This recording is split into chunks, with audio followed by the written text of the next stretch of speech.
ರಾಜ್ಯದಲ್ಲಿ ಇಂದಿನಿಂದ ಮತ್ತೆರಡು ವಂದೇ ಭಾರತ್ ರೈಲು ಸಂಚಾರ ಮಾಡೋದಕ್ಕೆ ಎಲ್ಲಾ ರೀತಿಯ ಸಿದ್ಧತೆಗಳಾಗಿದೆ. ಪ್ರಧಾನಿ ನರೇಂದ್ರ ಮೋದಿ ಅವರೇ ಇವತ್ತು ವರ್ಚುವಲ್ ಮೂಲಕ ಚಾಲನೆ ನೀಡಲಿಕ್ಕಿದ್ದಾರೆ. ಆ ಮೂಲಕ ಕಲಬುರಗಿ ಜನರ ಬಹುದಿನಗಳ ಬೇಡಿಕೆ ಈಡೇರಿಕೆ ದಿನ ಸನ್ನಿಹಿತವಾಗಿದೆ. ಇವತ್ತೇ ಎರಡು ವಂದೇ ಭಾರತ್ ರೈಲು ಸಂಚಾರಕ್ಕೆ ಎಲ್ಲಾ ರೀತಿಯ ಸಿದ್ಧತೆಗಳಾಗಿದೆ. ಕಲಬುರಗಿ ಬೆಂಗಳೂರು ನಡುವೆ ನೂತನ ರೈಲಿನ ಸಂಚಾರ. ಬೆಂಗಳೂರು ಚೆನ್ನೈ ನಡುವೆ ಎರಡನೇ ವಂದೇ ಭಾರತ್ ರೈಲು ಇವತ್ತಿನಿಂದ ಚಾಲನೆ ಪಡೆದುಕೊಳ್ಳುತ್ತೆ. ಆಲ್ರೆಡಿ ಪ್ರಧಾನಿ ನರೇಂದ್ರ ಮೋದಿ ಅವರು ವರ್ಚುವಲ್ ಮೂಲಕ ಚಾಲನೆ ನೀಡಿದ್ದಾರೆ ಅನ್ನೋದರ ಡೀಟೇಲ್ಸ್ ಸಿಗ್ತಾ ಇದೆ. ಅಹಮದಾಬಾದ್ನಿಂದ ವರ್ಚುವಲ್ ಆಗಿ ಪ್ರಧಾನಿ ನರೇಂದ್ರ ಮೋದಿ ಅವರು ಆಲ್ರೆಡಿ ಚಾಲನೆ ಕೊಟ್ಟಿದ್ದಾರೆ.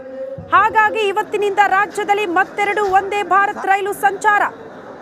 ರೈಲುಗಳ ಸಂಚಾರಕ್ಕೆ ಹಸಿರು ನಿಶಾನೆ ಸಿಕ್ಕಾಗಿದೆ. ಕಲಬುರಗಿಯಿಂದ ಬೆಂಗಳೂರು, ಬೆಂಗಳೂರಿನಿಂದ ಚೆನ್ನೈ ನಡುವೆ ಎರಡನೇ ವಂದೇ ಭಾರತ್ ರೈಲು ಸಂಚಾರ ಮಾಡಲಿಕ್ಕಿದೆ. ಈ ಹಿಂದೆ 2022ರಲ್ಲಿ ಮೊದಲೇ ವಂದೇ ಭಾರತ್ ರೈಲು ಸಂಚಾರ ಮಾಡಿತ್ತು ರಾಜ್ಯದಲ್ಲಿ. 2023ರಲ್ಲಿ ಹುಬ್ಬಳ್ಳಿ ಧಾರವಾಡದಲ್ಲಿ ವಂದೇ ಭಾರತ್ ರೈಲು ಸಂಚಾರ ಮಾಡ್ತಾ ಇತ್ತು. ಹಾಗಾಗಿ ಬಹು ಜಿಲ್ಲೆಗಳ ಜನರ ಬೇಡಿಕೆ ಹೇಗಿತ್ತು ಅಂದ್ರೆ ನಮ್ಮ ಜಿಲ್ಲೆಗೂ ಕೂಡ ವಂದೇ ಭಾರತ್ ರೈಲು ಸಂಚಾರ ಮಾಡಬೇಕಪ್ಪ ಅಂತ. ಆ ಮೂಲಕ ಕಲಬುರಗಿ ಜನರ ಬಹುದಿನಗಳ ಬೇಡಿಕೆ